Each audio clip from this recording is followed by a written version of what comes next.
The Columbia Broadcasting System and its affiliated stations present Orson Welles and the Mercury Theater on the Air in The War of the Worlds by H.G. Wells.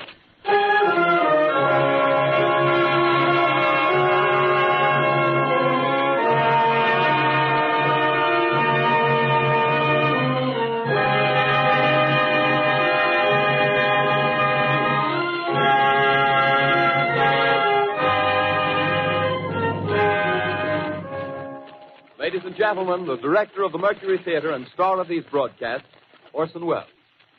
We know now that in the early years of the 20th century, this world was being watched closely by intelligences greater than man's, and yet as mortal as his own. We know now that as human beings busied themselves about their various concerns, they were scrutinized and studied, perhaps almost as narrowly as a man with a microscope might scrutinize the transient creatures that swarm and multiply in a drop of water. With infinite complacence, people went to and fro over the earth about their little affairs, serene in the assurance of their dominion over this small, spinning fragment of solar driftwood, which by chance or design, man has inherited out of the dark mystery of time and space. Yet across an immense ethereal gulf, minds that are to our minds as ours are to the beasts in the jungle, intellects vast, cool, and unsympathetic, regarded this earth with envious eyes and slowly and surely drew their plans against us. In the 39th year of the 20th century came the Great Disillusionment. Near the end of October, business was better. The war scare was over. More men were back at work. Sales were picking up. On this particular evening, October 30th, the Crosley service estimated that 32 million people were listening in on radios. The next 24 hours, not much change in temperature. A slight atmospheric disturbance of undetermined origin is reported over Nova Scotia, causing a low-pressure area to move down rather rapidly over the northeastern states, bringing a forecast of rain accompanied by winds of light gale force. Maximum temperature 66, minimum 48. This weather report comes to you from the Government Weather Bureau. We take you now to the Meridian Room in the Hotel Park Plaza in downtown New York, where you will be entertained by the music of Raymond Raquello and his orchestra.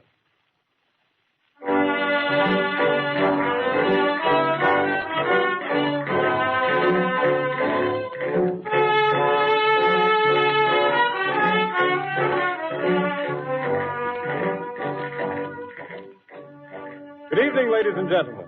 From the Meridian Room in the Park Plaza Hotel in New York City, we bring you the music of Raymond Raquello and his orchestra. With a touch of the Spanish, Raymond Raquello leads off with La Campesita.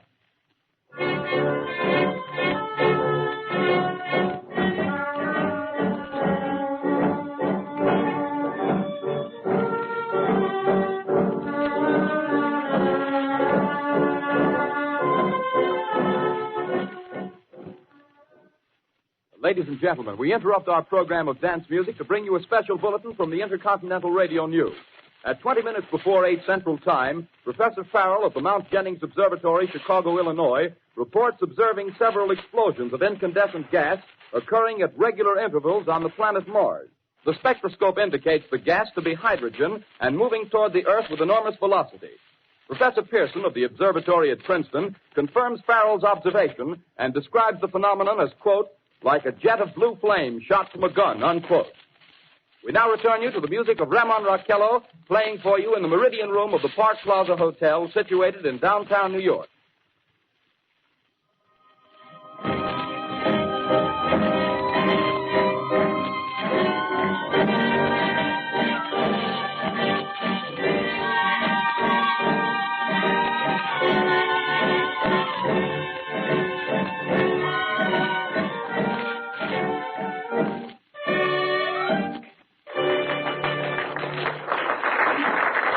And now a tune that never loses favor, the ever-popular Stardust, Raymond Raquello and his orchestra.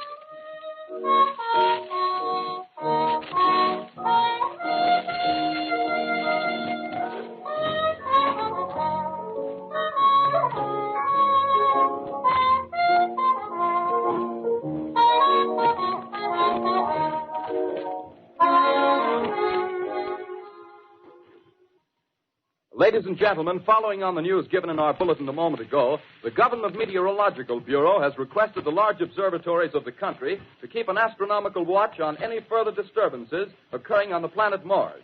Due to the unusual nature of this occurrence, we have arranged an interview with the noted astronomer, Professor Pearson, who will give us his views on this event.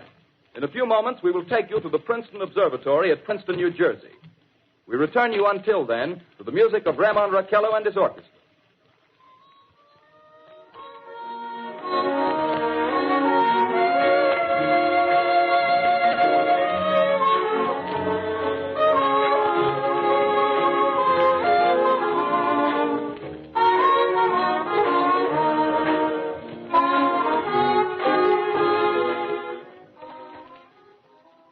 We are ready now to take you to the Princeton Observatory at Princeton, where Carl Phillips, our commentator, will interview Professor Richard Pearson, famous astronomer. We take you now to Princeton, New Jersey. Good evening, ladies and gentlemen. This is Carl Phillips speaking to you from the observatory at Princeton. I'm standing in a large semicircular room, pitch black except for an oblong split in the ceiling. Through this opening, I can see a sprinkling of stars that cast a kind of frosty glow over the intricate mechanism of the huge telescope. The ticking sound you hear is the vibration of the clockwork. Professor Pearson stands directly above me on a small platform, peering through the giant lens. I'll ask you to be patient, ladies and gentlemen, during any delay that may arise during our interview. Besides the ceaseless watch of the heavens, Professor Pearson may be interrupted by telephone or other communications. During this period, he is in constant touch with the astronomical centers of the world. Professor, may I begin our questions? Any time, Mr. Phillips. Professor, would you please tell our radio audience exactly what you see as you observe the planet Mars through your telescope? Nothing unusual at the moment, Mr. Phillips. A red disk swimming in the blue sea. Transverse stripes across the disk. Quite distinct now because Mars happens to be at the point nearest the Earth, in opposition, as we call it. In your opinion, what do these transverse stripes signify, Professor Pearson? Not canals, I can assure you, Mr. Phillips. Although that's the popular conjecture of those who imagine Mars to be inhabited. From a scientific viewpoint, the stripes are merely the result of atmospheric conditions peculiar to the planet. Then you're quite convinced, as a scientist, that living intelligence as we know it does not exist on Mars? I'd say the chances against it are 1,000 to 1. And yet, how do you account for these gas eruptions occurring on the surface of the planet at regular intervals? Phillips, I cannot account for it. By the way, Professor, for the benefit of our listeners, how far is Mars from the Earth? Approximately 40 million miles. Well, that seems a safe enough distance. Just a moment, ladies and gentlemen. Someone has just handed Professor Pearson a message. While he reads it, let me remind you that we are speaking to you from the observatory in Princeton, New Jersey, where we are interviewing the world-famous astronomer, Professor Pearson. One moment, please. Professor Pearson has passed me a message which he has just received.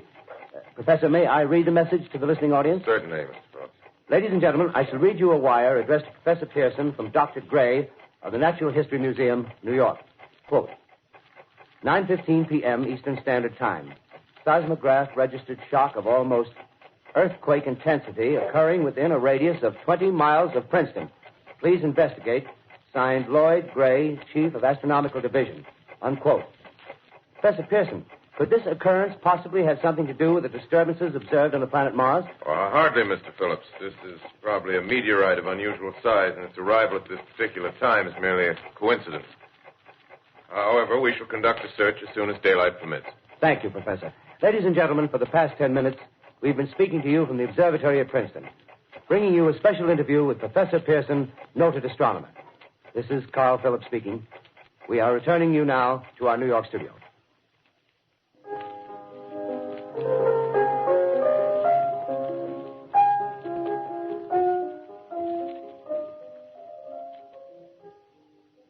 Ladies and gentlemen, here is the latest bulletin from the Intercontinental Radio News.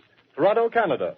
Professor Morse of Macmillan University reports observing a total of 3 explosions on the planet Mars between the hours of 7:45 p.m. and 9:20 p.m. Eastern Standard Time. This confirms earlier reports received from American observatories.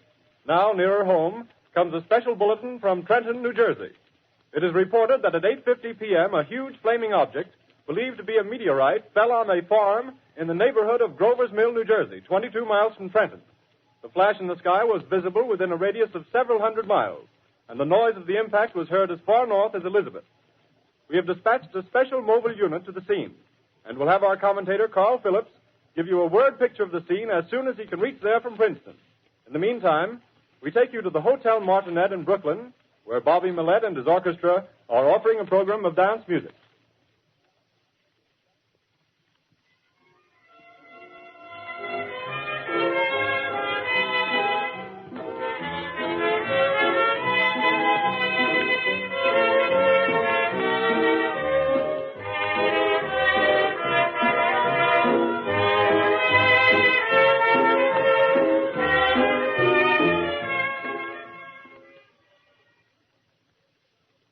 We take you now to Grover's Mill, New Jersey.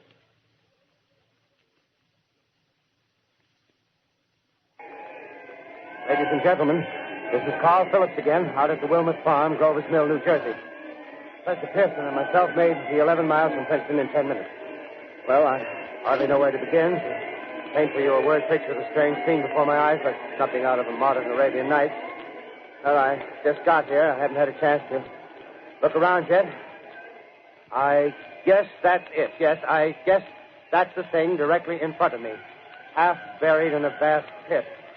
Must have struck with terrific force. The ground is covered with splinters of a tree. It must have struck on its way down.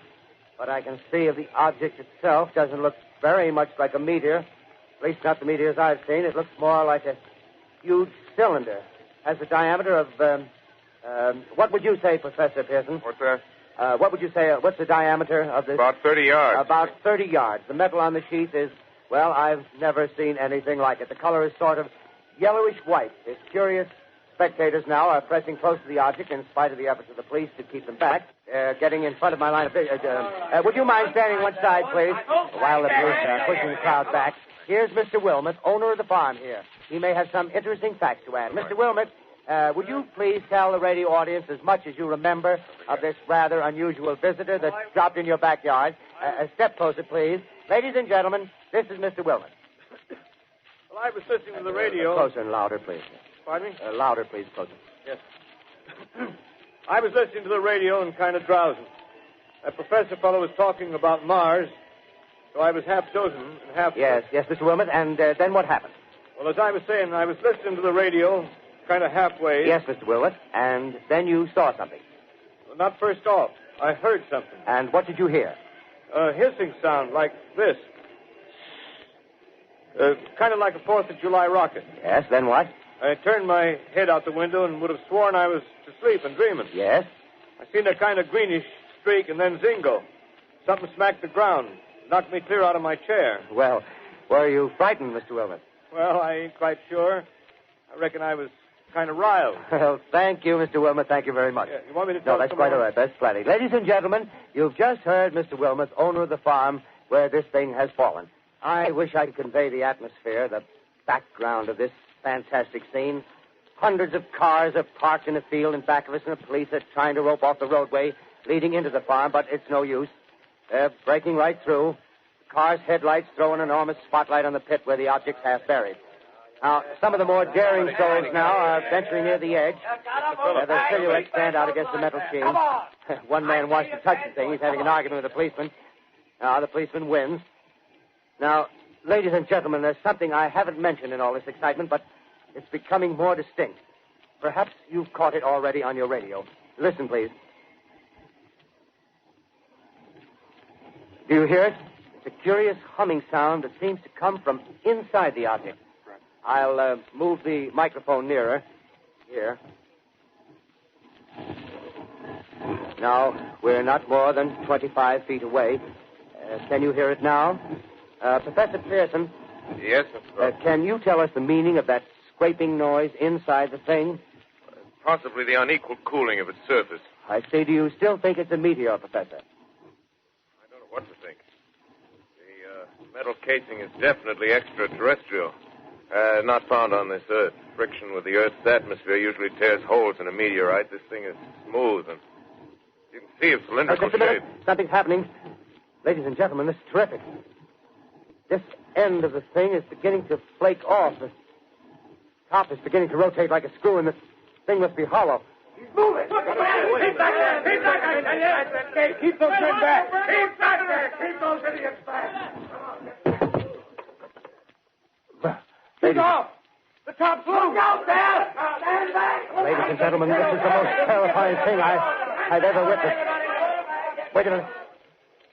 Someone's calling someone or something. I can see peering out of that black hole two luminous discs. The eyes, it might be a face, might be almost but heavens, something wriggling out of the shadow like a gray snake. Now it's another one and another one and another one.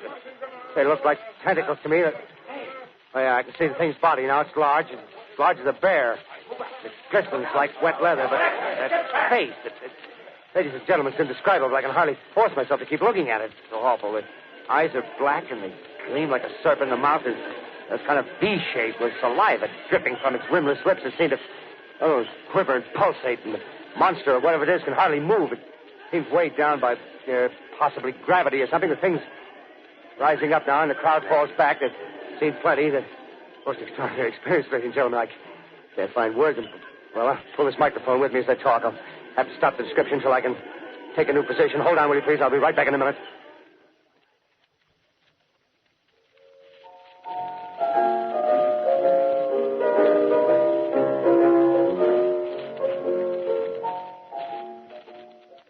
We are bringing you an eyewitness account of what's happening on the Wilmuth Farm, Grover's Mill, New Jersey.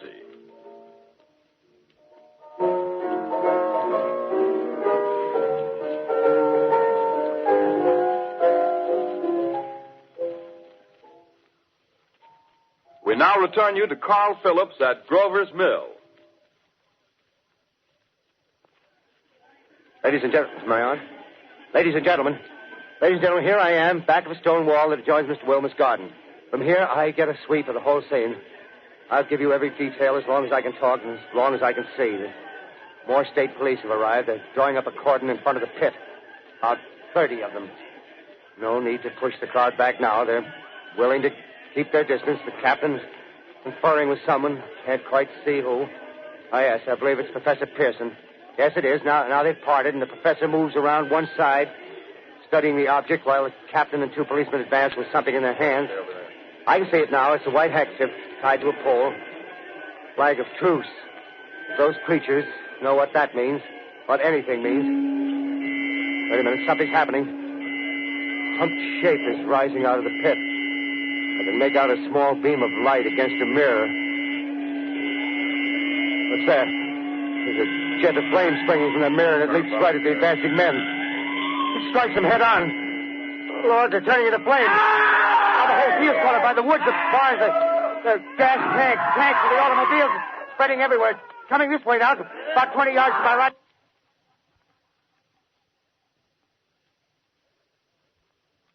Ladies and gentlemen, due to circumstances beyond our control, we are unable to continue the broadcast from Grover's Mill. Evidently, there's some difficulty with our field transmission. However, we will return to that point at the earliest opportunity. In the meantime, we have a late bulletin from San Diego, California. Professor Indelkoffer, speaking at a dinner of the California Astronomical Society, expressed the opinion that the explosions on Mars are undoubtedly nothing more than severe volcanic disturbances on the surface of the planet. We continue now with our piano interlude.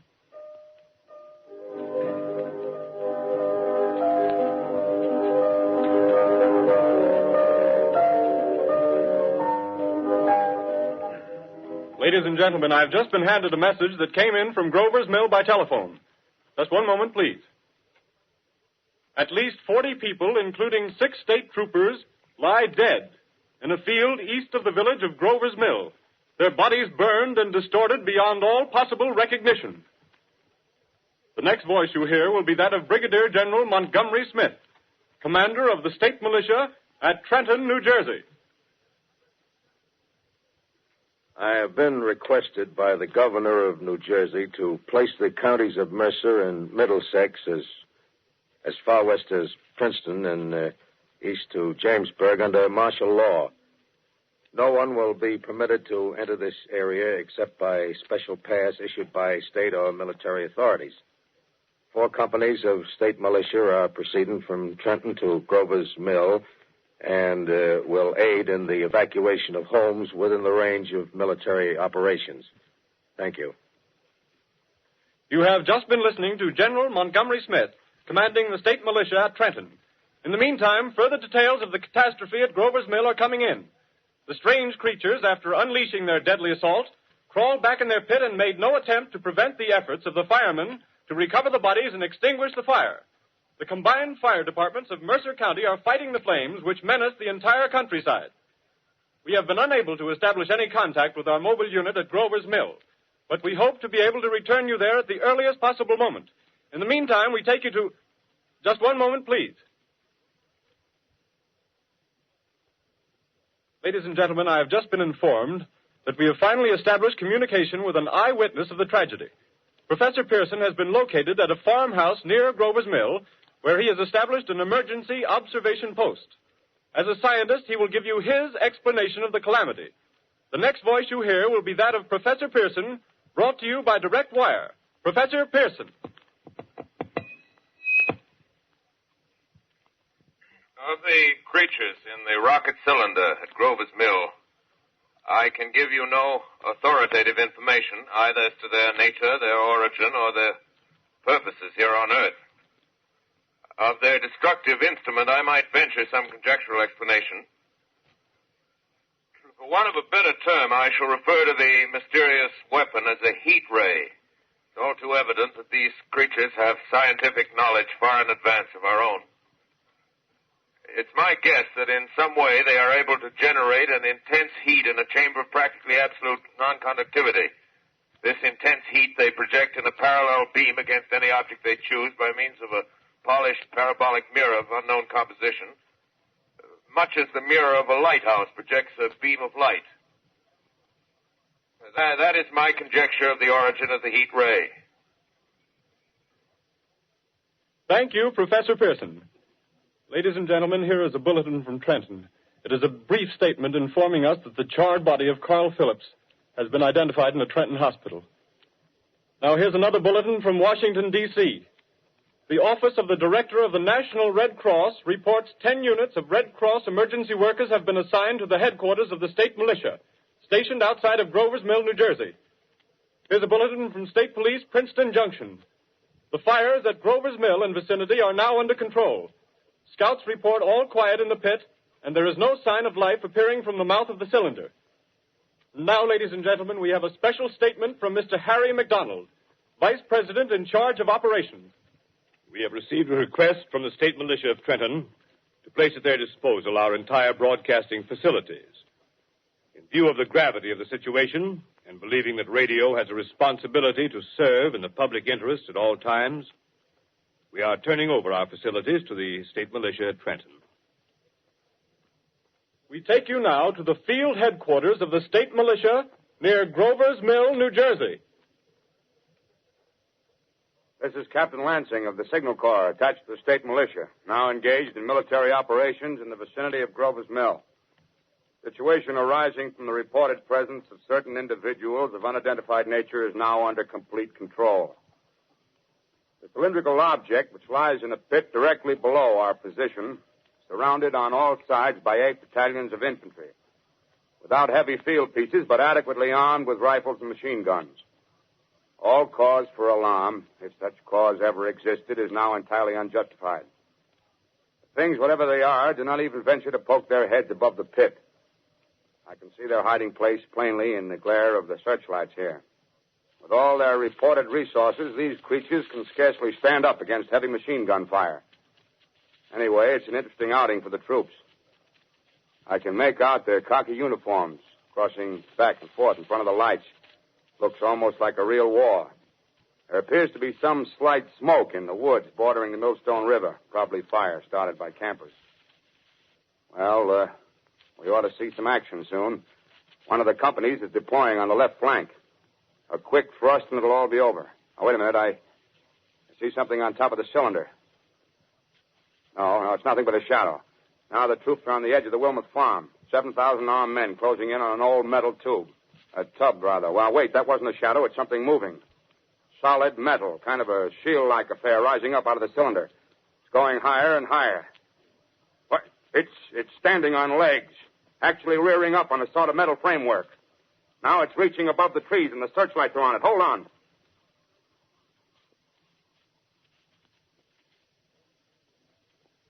Ladies and gentlemen, I have a grave announcement to make. Incredible as it may seem, both the observations of science and the evidence of our eyes lead to the inescapable assumption that those strange beings who landed in the Jersey farmlands tonight are the vanguard of an invading army from the planet Mars. The battle which took place tonight at Grover Mills has ended in one of the most startling defeats ever suffered by an army in modern times. 7,000 men armed with rifles and machine guns pitted against a single fighting machine of the invaders from Mars. 120 known survivors. The rest strewn over the battle area from Grover's Mill to Plainsboro, crushed and trampled to death under the metal feet of the monster, or burned to cinders by its heat ray. The monster is now in control of the middle section of New Jersey and has effectively cut the state through its center. Communication lines are down from Pennsylvania to the Atlantic Ocean. Railroad tracks are torn and service from New York to Philadelphia discontinued, except routing some of the trains through Allerton and Phoenixville. Highways to the north, south, and west are clogged with frantic human traffic. Police and Army reserves are unable to control the mad flight. By morning, the fugitives will have swelled Philadelphia, Camden, and Trenton, it is estimated, to twice their normal population. Martial law prevails throughout New Jersey and eastern Pennsylvania. At this time, we take you to Washington for a special broadcast on the national emergency. The Secretary of the Interior. Citizens of the nation, I shall not try to conceal the gravity of the situation that confronts the country, nor the concern of your government in protecting the lives and property of its people. However, I wish to impress upon you, private citizens and public officials, all of you, the urgent need of calm and resourceful action. Fortunately, this formidable enemy is still confined to a comparatively small area, and we may place our faith in the military forces to keep them there. In the meantime, placing our faith in God, we must continue the performance of our duties, each and every one of us, so that we may confront this destructive adversary with a nation united, courageous, and consecrated to the preservation of human supremacy on this earth. I thank you. You have just heard the Secretary of the Interior speaking from Washington. Bulletins too numerous to read are piling up in the studio here. We're informed that the central portion of New Jersey is blacked out from radio communication due to the effect of the heat ray upon power lines and electrical equipment. Here's a special bulletin in New York. Cables have been received from English, French, and German scientific bodies offering assistance. Astronomers report continued gas outbursts at regular intervals on the planet Mars. The majority voiced the opinion that the enemy will be reinforced by additional rocket machines. There have been several attempts made to locate Professor Pearson of Princeton, who has observed Martians at close range. It is feared he was lost in the recent battle. Langham Field, Virginia. Scouting planes report 3 Martian machines visible above treetops, moving north toward Somerville with population fleeing ahead of them. The heat ray is not in use, although advancing at express train speed, invaders pick their way carefully. They seem to be making a conscious effort to avoid destruction of cities and countryside. However, they stop to uproot power lines, bridges, and railroad tracks. Their apparent objective is to crush resistance, paralyze communication, and disorganize human society. Here is a bulletin from Basking Ridge, New Jersey. Coon hunters have stumbled on a second cylinder similar to the first, embedded in the great swamp 20 miles south of Morristown. Army field pieces are proceeding from Newark to blow up the second invading unit before the cylinder can be opened and the fighting machine rigged. They are taking up a position in the foothills of Watchung Mountains. Another bulletin from Langham Field, Virginia. Scouting planes report enemy machines, now 3 in number, increasing speed northward, kicking over houses and trees in their evident haste to form a conjunction with their allies south of Morristown. Machines also sighted by telephone operator east of Middlesex within 10 miles of Plainfield. Here's a bulletin from Winstonfield, Long Island. A fleet of Army bombers carrying heavy explosive flying north in pursuit of enemy. Scouting planes act as guides. They keep the speeding enemy in sight. Just a moment, please, ladies and gentlemen.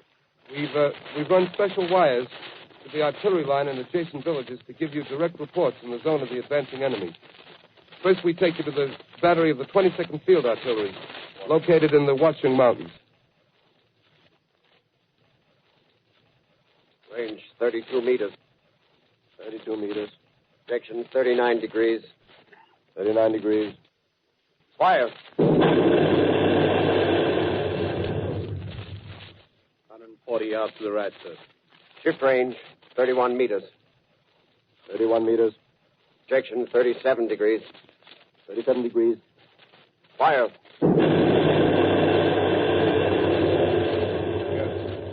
Hit, sir. Got the tripod of one of them. They're stopped. The others are trying to repair it. Quick, get the range. Shift 30 meters. 30 meters. Projection 27 degrees. 27 degrees. Fire.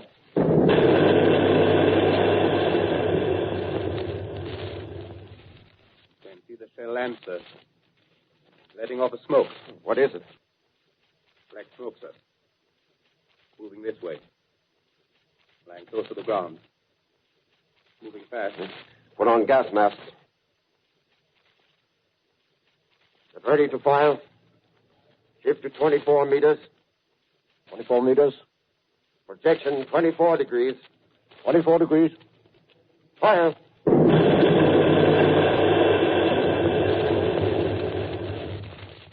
Still can't see, sir. Smoke's coming nearer. Get the range. 33 meters. 23 meters. 23 meters. Protect 22 degrees. 22 degrees.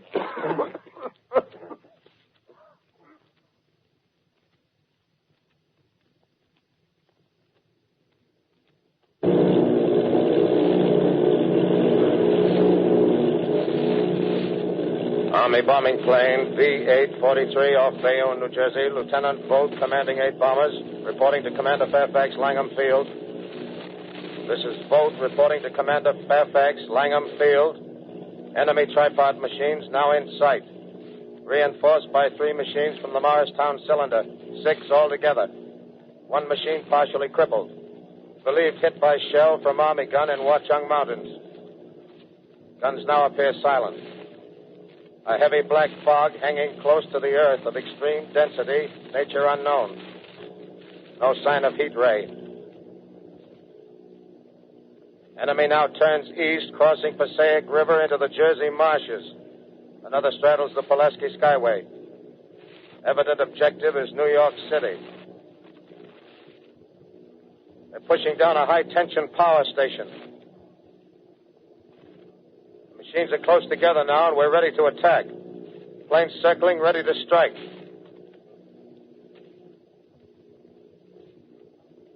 A 1,000 yards, and we'll be over the first.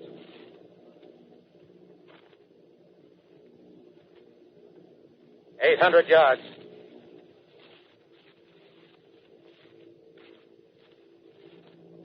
$600.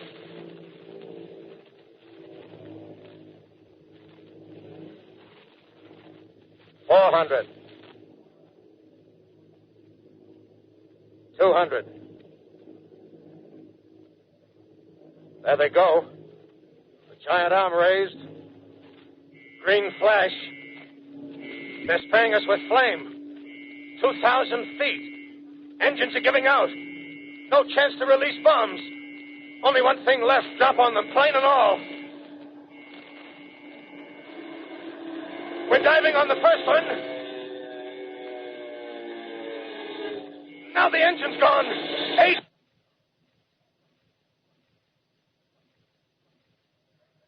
This is Bayonne, New Jersey, calling Langham Field. This is Bayonne, New Jersey, calling Langham Field. Come in, please. This is Langham Field. Go ahead. 8 Army bombers in engagement with enemy tripod machines over Jersey Flats. Engines incapacitated by heat ray. All crashed. One enemy machine destroyed. Enemy now discharging heavy black smoke in direction of... This is Newark, New Jersey. This is Newark, New Jersey. Warning. Poisonous black smoke pouring in from Jersey marshes. Reaches South Street. Gas masks useless. Urge population to move into open spaces. Automobiles use routes 7, 23, 24. Avoid congested areas. Smoke now spreading over Raymond Boulevard.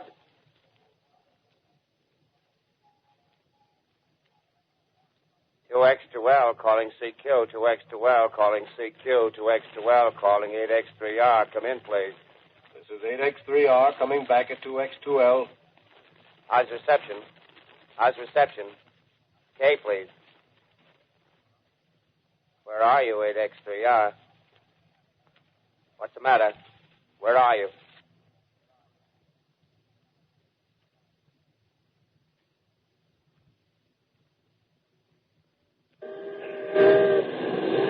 I'm speaking from the roof of Broadcasting Building. I'm speaking from the roof of Broadcasting Building, New York City. The bells you hear are ringing to warn the people to evacuate the city as Martians approach. Estimated in the last 2 hours, 3 million people have moved out along the roads to the north. Hutchison River Parkway is still kept open for motor traffic. Avoid bridges to Long Island, hopelessly jammed. All communication with Jersey Shore closed 10 minutes ago. No more defenses. Our army is wiped out. Artillery, Air Force, everything wiped out. This may be the last broadcast. We'll stay here to the end. People are holding service here below us in the cathedral. Now I look down the harbor, all manner of boats, overloaded with fleeing population pulling out from docks. Streets are all jammed. Noise in crowds like New Year's Eve in city. Wait a minute. The enemy is now in sight above the Palisades. Five great machines. First one is crossing the river. I can see it from here, wading the Hudson like a man wading through a brook. A bulletin is handed me. Martian cylinders are falling all over the country. One outside of Buffalo, one in Chicago, St. Louis. Seem to be timed and spaced. Now the first machine reaches the shore. He stands watching, looking over the city. The steel cowlish head is even with the skyscrapers. He waits for the others. They rise like a line of new towers on the city's west side. Now they're lifting their metal hands. This is the end now. Smoke comes out, black smoke drifting over the city. People in the streets see it now. They're running toward the East River, thousands of them, dropping in like rats. Now the smoke's spreading faster. It's reached Times Square. People are trying to run away from it, but it's no use. They're falling like flies. Now the smoke's crossing 6th Avenue. 5th Avenue. 100 yards away. It's 50 feet.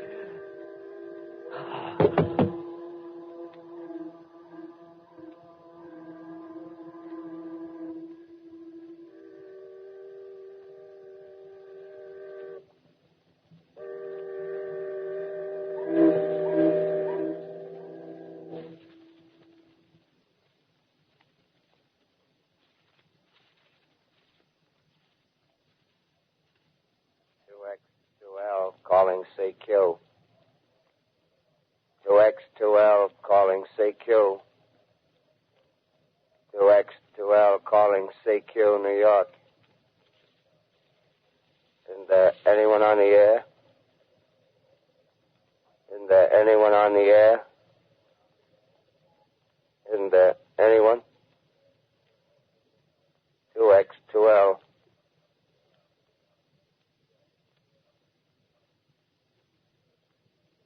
You are listening to a CBS presentation of Orson Welles and the Mercury Theater on the Air in an original dramatization of The War of the Worlds by H.G. Wells.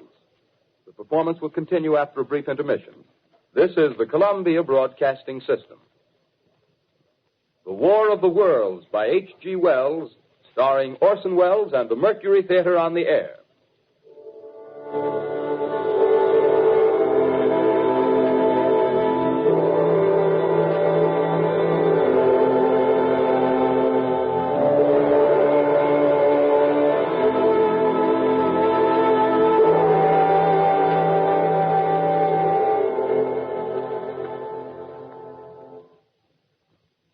I set down these notes on paper.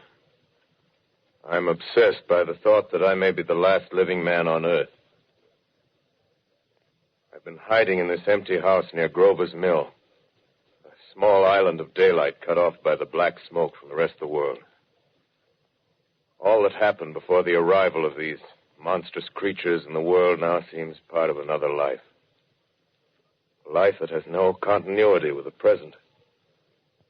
Furtive existence of the lonely derelict who pencils these words on the back of some astronomical notes bearing the signature of Richard Pearson.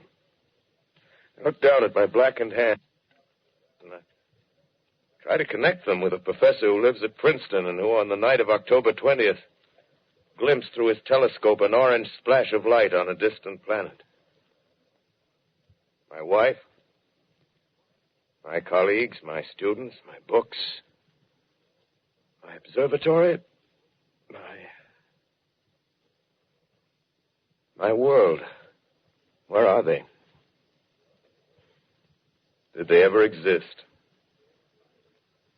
Am I Richard Pearson? What day is it? Do days exist without calendars? Does time pass when there are no human hands left to wind the clocks? Writing down my daily life, I tell myself I shall preserve human history between the dark covers of this little book that was meant to record the movements of the stars. But to write, I must live, and to live, I must eat. Find moldy bread in the kitchen and an orange not too spoiled to swallow. Keep watch at the window. Time to time, I catch sight of a Martian above the black smoke. The smoke still holds the house in its black coil, but at length there's a hissing sound, and suddenly I see a Martian mounted on his machine, spraying the air with a jet of steam as if to dissipate the smoke. I watch in a corner as his huge metal legs nearly brush against the house. Exhausted by terror, I fall asleep. Morning. Sun streams in the window. The black cloud of gas is lifted, and the scorched meadows to the north look as though a black snowstorm had passed over them. I venture from the house. I make my way to a road, no traffic. Here and there, a wrecked car, baggage overturned, a blackened skeleton. Push on north. For some reason, I feel safer trailing these monsters than running away from them. And I keep a careful watch. I've seen the Martians feed. Should one of their machines appear over the top of trees, I'm ready to fling myself flat on the earth. Come to a chestnut tree. October. Chestnuts are ripe. Fill my pockets. I must keep alive. 2 days I wander in a vague northerly direction through a desolate world. Finally, I notice a living creature. A small red squirrel in a beech tree. I stare at him and wonder. He stares back at me. I believe at that moment the animal and I shared the same emotion. The joy of finding another living being. Push on north. I find dead cows in a brackish field, and beyond the charred ruins of a dairy, the silo remains standing guard over the wasteland like a lighthouse. Deserted by the sea. Astride the silo perches a weathercock. The arrow points north. North. Next day, I come to a city.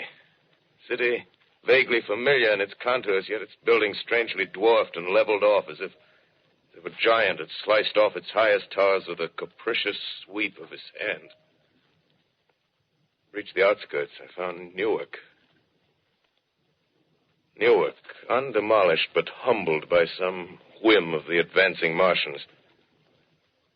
Presently, with an odd feeling of being watched, I caught sight of something crouching in a doorway. I made a step towards it. It rose up and became a man. A man armed with a large knife. Stop! Where do you come from? I come from many places. A long time ago, from Princeton. Princeton, huh? That's near Grover's Mill. Yes. Grover's Mill. There's no food here.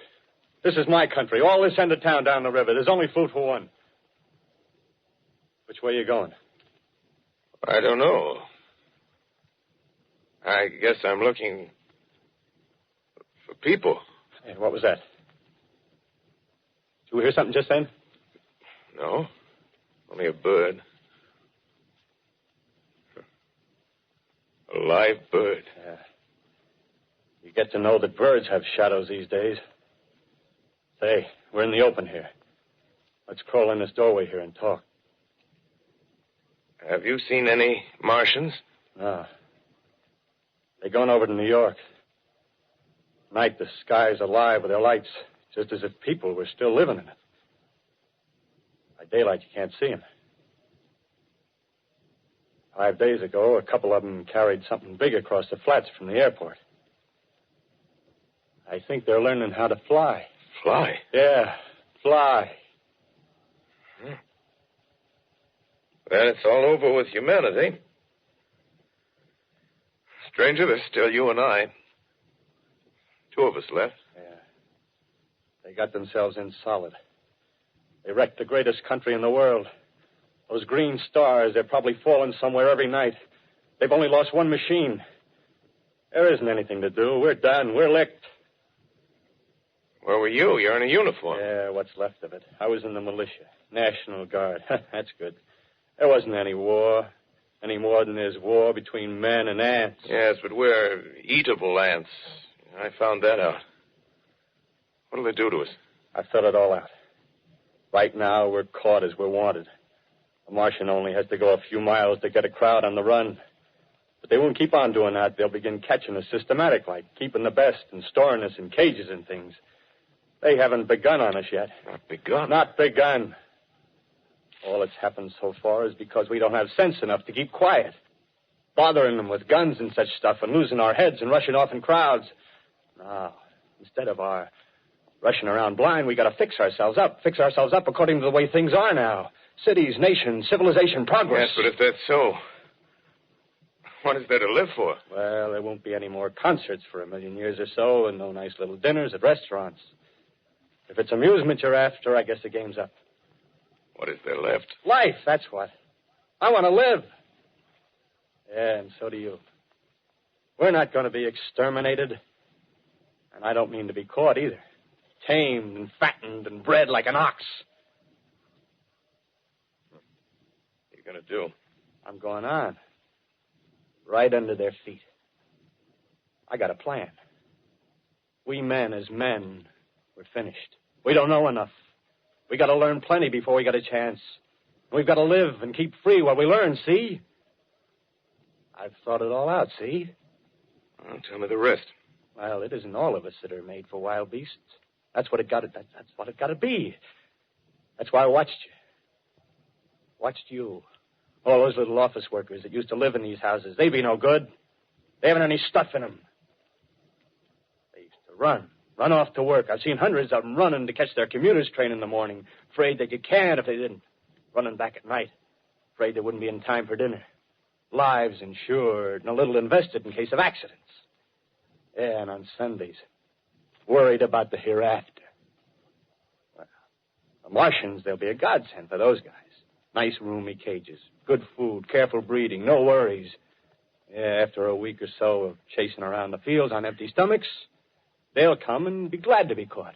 You've thought it all out, haven't you? Sure, you bet I have. That isn't all.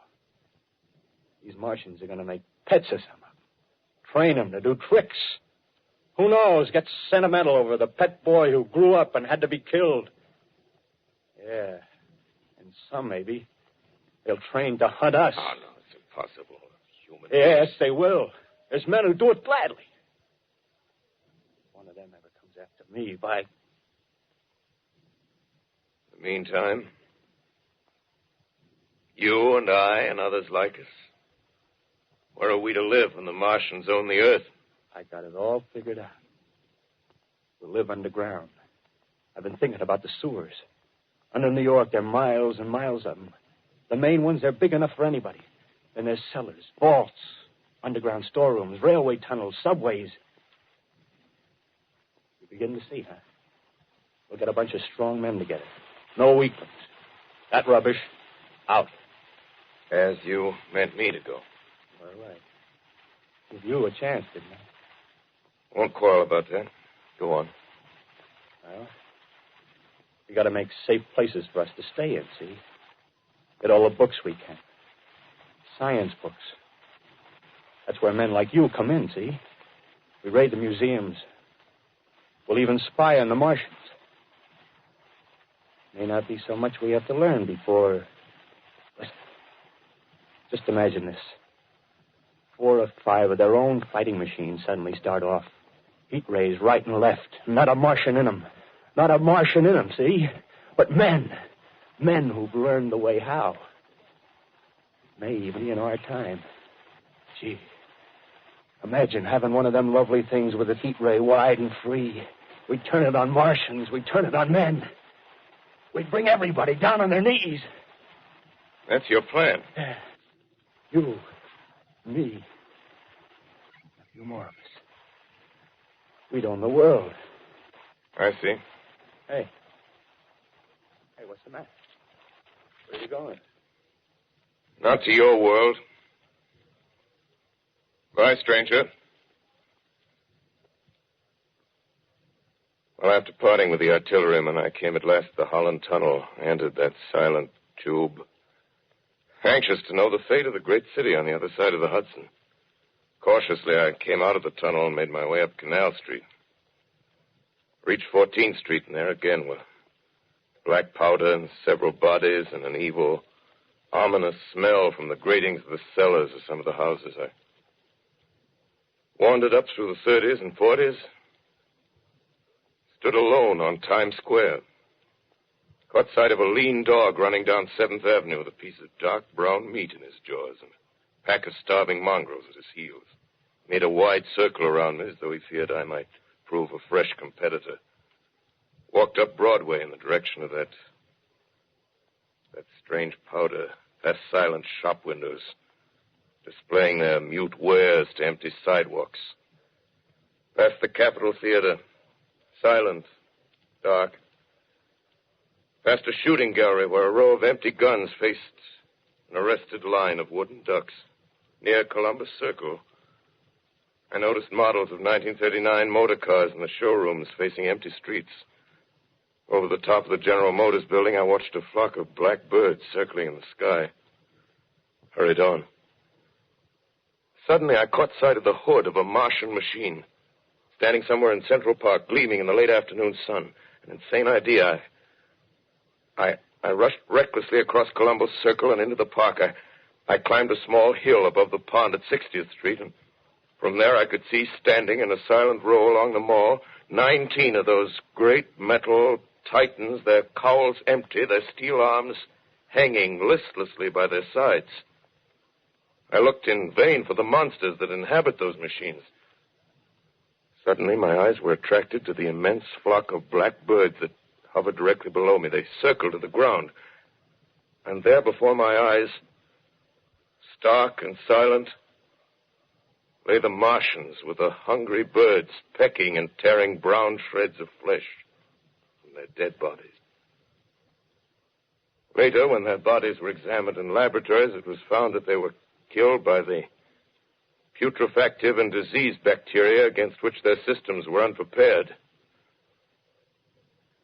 Slain, after all, man's defenses had failed by the humblest thing that God, His wisdom, has put upon this earth. Before the cylinder fell, there was a general persuasion that through all the deep of space, no life existed beyond the petty surface of our minute sphere. Now we see further. Dim and wonderful is the vision I've conjured up in my mind of life spreading slowly from this little seedbed of the solar system throughout the inanimate vastnesses of sidereal space. But a remote dream, maybe that the destruction of the Martians is only a reprieve to them and not to us. Is the future ordained, perhaps? Strange it now seems to sit in my peaceful study at Princeton, writing down this last chapter of the record, begun at a deserted farm in Grover's Mill. Strange to watch children playing in the streets. Strange to see young people strolling on the green where the new spring grass heals the last black scars of a bruised earth. Strange to watch the sightseers enter the museum where the dissembled parts of a Martian machine are kept on public view. Strange when I recall the time when I first saw it. Bright and clean-cut, hard and silent under the dawn of that last great day.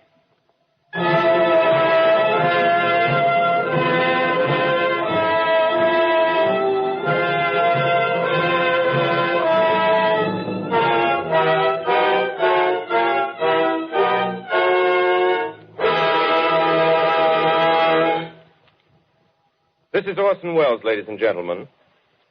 Out of character, to assure you that the War of the Worlds has no further significance than as the holiday offering it was intended to be. The Mercury Theater's own radio version of dressing up in a sheet and jumping out of a bush and saying boo. Starting now, we couldn't soap all your windows and steal all your garden gates by tomorrow night, so we did the best next thing. We annihilated the world before your very ears and utterly destroyed the CBS. You will be relieved, I hope, to learn that we didn't mean it and that both institutions are still open for business.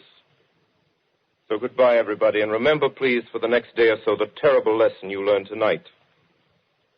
That grinning, glowing, globular invader of your living room is an inhabitant of the pumpkin patch, and if your doorbell rings and nobody's there, that was no Martian.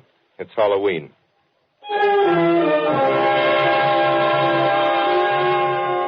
Tonight, the Columbia Broadcasting System and its affiliated stations coast to coast has brought you The War of the Worlds by H.G. Wells, the 17th in its weekly series of dramatic broadcasts featuring Orson Welles and the Mercury Theater on the air. Next week, we present a dramatization of 3 famous short stories. This is the Columbia Broadcasting System.